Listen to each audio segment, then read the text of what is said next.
va essayer de vivre une expérience humaine. On va apprendre à oser, cultiver l'innovation en relation client. Peut-être qu'il y a des gens qui vont se rencontrer, qui vont avoir envie de bosser ensemble ensuite, tant mieux. C'est exactement ce qu'on a envie de faire.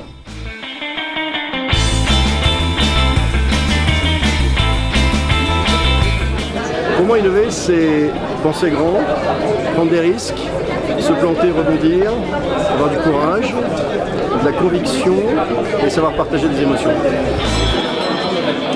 L'esprit de créativité est quelque chose qu'on peut maîtriser. Et il y a certains facteurs clés qui sont tout à fait maîtrisables une fois qu'on les a saisis et qu'on s'y met.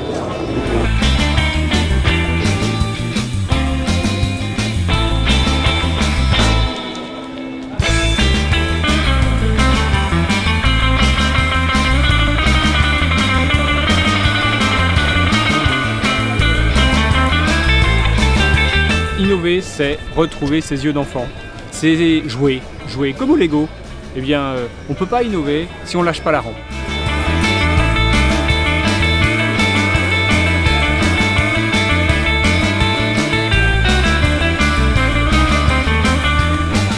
Innover, c'est être capable de désobéir collectivement.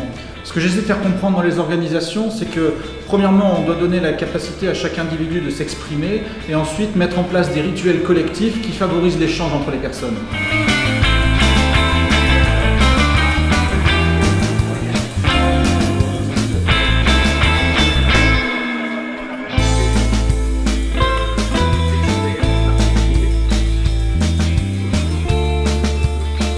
Pour moi, innover en matière de relations clients, c'est être capable de prendre de la hauteur tout le temps, être capable de se remettre en question, et notamment de se poser la question de quelle manière est-ce que je peux apporter la meilleure expérience client possible. D'ici 2017, un tiers des interactions seront traitées par un service client, ce qui veut dire que les 2 tiers restants seront traités différemment. Et en l'occurrence, je pense que la communauté de clients va prendre une place de plus en plus importante.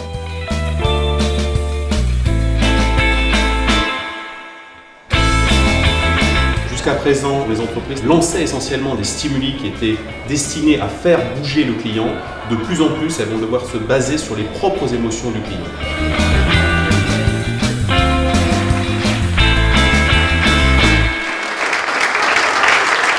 Puis rappelez-vous, petit truc, pas d'émotion, pas de business.